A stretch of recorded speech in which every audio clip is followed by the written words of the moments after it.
Have you ever been manipulated, drained, or made to doubt your own sanity?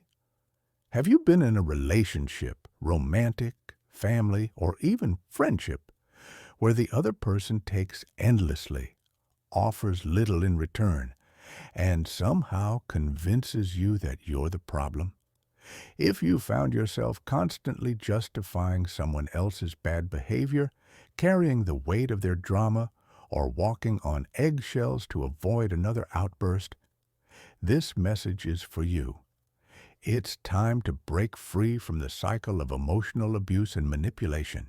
Today, I'm going to share 12 powerful ways to deal with toxic people, grounded in the timeless wisdom of Stoicism, a philosophy that has been shaping resilient, unshakable people for over 2,000 years.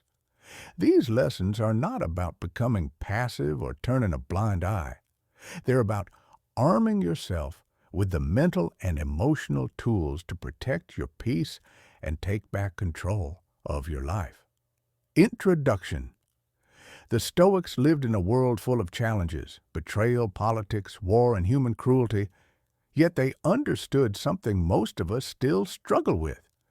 You cannot control other people, but you can control how you respond. In our world, toxic individuals are everywhere. They can be charming on the surface, yet corrosive to your well-being. They might be a partner who undermines you, a coworker who stirs conflict, or a family member who uses guilt to control you. The problem isn't just what they do, it's how we allow them to affect us. That's why Stoic wisdom is so powerful in the modern world. It doesn't just teach you how to endure, it teaches you how to stay unshaken, to create boundaries, and to live free of manipulation. Let's dive into 12 Stoic lessons that will help you handle toxic people like a warrior, calm, calculated, and in complete control of your inner world. Lesson 1. Identify toxic behavior. The first step to protecting yourself is to recognize toxic behavior for what it is. Stoicism teaches us to see reality clearly, not as we wish it to be. That means being brutally honest with yourself about the people in your life. Have you noticed someone constantly belittling you, twisting your words, or making you feel like you're too sensitive? These aren't quirks. They're deliberate tactics, emotional jabs disguised as jokes, guilt trips framed as love. A Stoic doesn't ignore reality. They call it by its true name. Emotional abuse is abuse, even when it's subtle. Once you see these patterns, you can stop excusing them as just having a bad day or misunderstanding.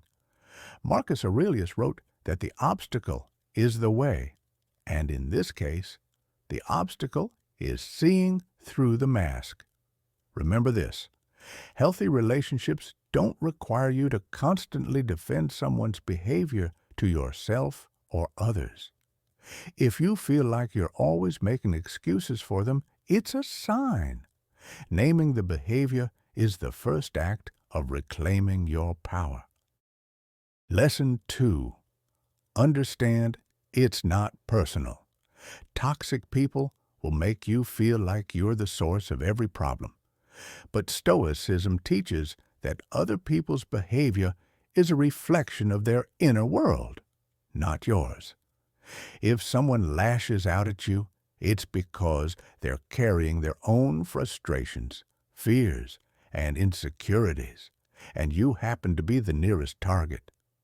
Seneca said, "We are more often frightened than hurt, and we suffer more in imagination than in reality." The stories toxic people make you believe you're selfish, you're not enough, are fabrications rooted in their own chaos. When you stop personalizing their attacks, you cut the cord that gives them power over you. You no longer need to explain yourself, fix them, or absorb their moods. The Stoic approach is simple: observe, but do not absorb. Their anger is theirs. Their bitterness is theirs. Their dysfunction is theirs. Let it stay where it belongs, on their side of the fence. Lesson 3. Set boundaries like a fortress. The Stoics valued discipline and self-respect, and boundaries are both. Without them, toxic people have unlimited access to your time, energy, and emotions. Boundaries aren't selfish, they are acts of self-preservation. Imagine your life as a fortress. Your gate doesn't stay open for anyone to wander in. It opens intentionally to those who respect it. This means saying no without guilt, cutting conversations short when they become abusive, and refusing to be available at all hours just because someone demands it. You don't owe anyone an elaborate justification for your boundaries. As Epictetus taught, if you wish to improve, be content to be thought foolish and stupid. When you stop over-explaining, you send a clear message. You control access to your energy. Some people will resist. They'll push harder, stand firm anyway. Eventually, they'll either respect your rules or remove themselves entirely. Both outcomes are victories. Lesson 4. Master the art of non-reaction. Toxic people thrive on emotional reactions. It's their fuel. The Stoics knew the true measure of strength, self-control. Imagine someone hurling insults at you, expecting you to snap back. If you remain calm, unshaken, and almost bored by their theatrics, they're left powerless. Non-reaction doesn't mean approval. It means refusing to play their game. This takes practice. The next time someone tries to provoke you, pause, breathe, respond with something neutral like, "I hear you," and walk away. Over time, you'll notice a shift. Not only will they lose interest, but you'll feel lighter.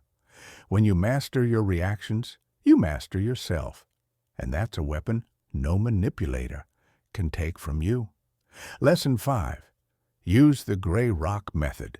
When a toxic person can't provoke you, they often try to draw you into drama. The gray rock method, acting boring, uninterested, and emotionally detached, robs them of the chaos they crave. Answer in short, neutral statements. Avoid showing strong emotions. Don't rise to bait. It's like trying to start a fire with wet wood. It simply won't burn. This is not about being cold to everyone. It's a targeted defense mechanism. As you practice this, you'll see them shift their energy elsewhere. The less fuel you give, the faster they run out of power. In Stoic terms, you're refusing to be disturbed by externals. Lesson 6. Repeat yourself like a broken record. Toxic people love to wear you down with persistence. They'll keep asking, pushing, or guilt-tripping until you give in. The broken record technique, calmly repeating your boundary without deviation, is the antidote. I'm not available for that. That doesn't work for me. No. The key is consistency. No explanations. No debating. Just the same calm response over and over. Eventually, they'll realize they're not going to get a different answer. This is exactly what the Stoics meant by steadfastness, being unmoved like a rock in the tide, no matter how many waves crash against it. Lesson 7. Limit your exposure. Sometimes the healthiest choice isn't confrontation, it's distance. You can't always cut someone off entirely, but you can reduce the time, space, and mental bandwidth you give them. See them less. Keep conversation short.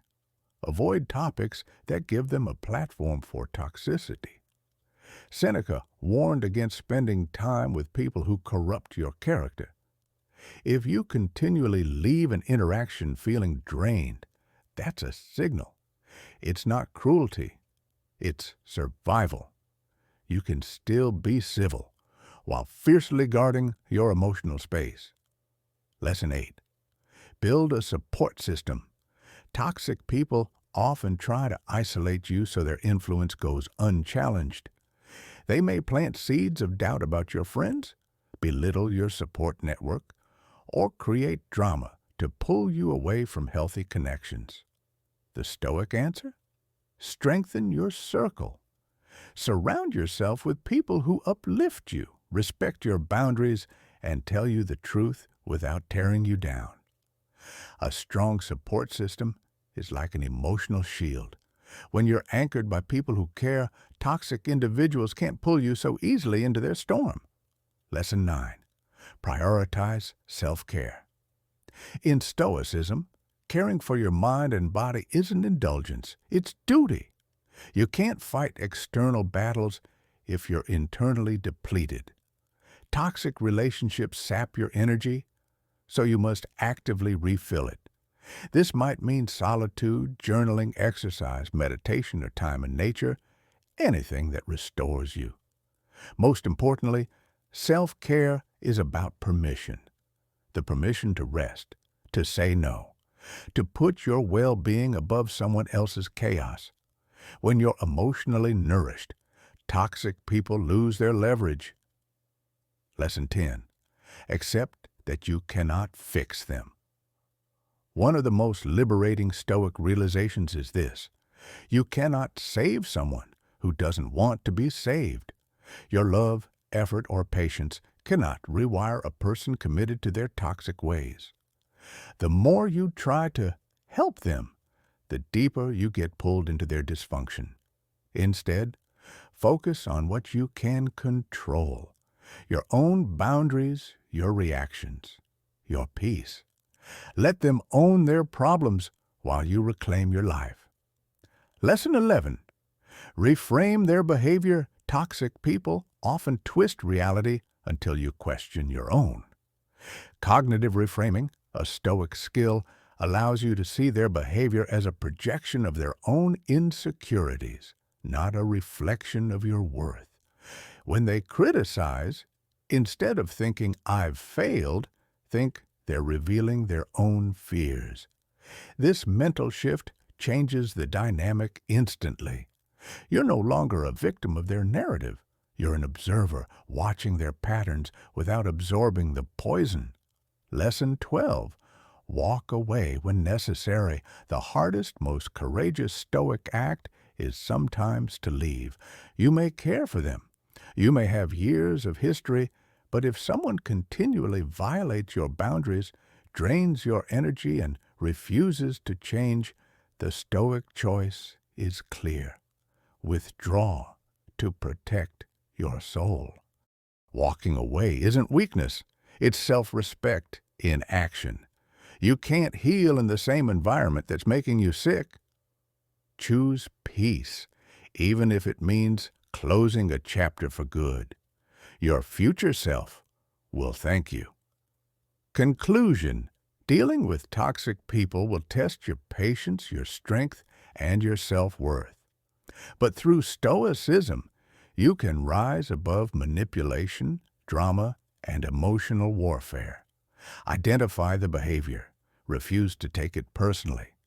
Build your fortress of boundaries. Master your reactions. Reframe the attacks. And when the time comes, walk away without looking back. You are not responsible for fixing toxic people. You are responsible for protecting your peace. And in the words of Epictetus, no person is free who is not master of themselves. If this resonated with you, join us here at Sculpted Grace, where we're building a community of resilient, grounded warriors who refuse to be ruled by the chaos of others. Your peace is not a luxury, it's your birthright. Guard it well.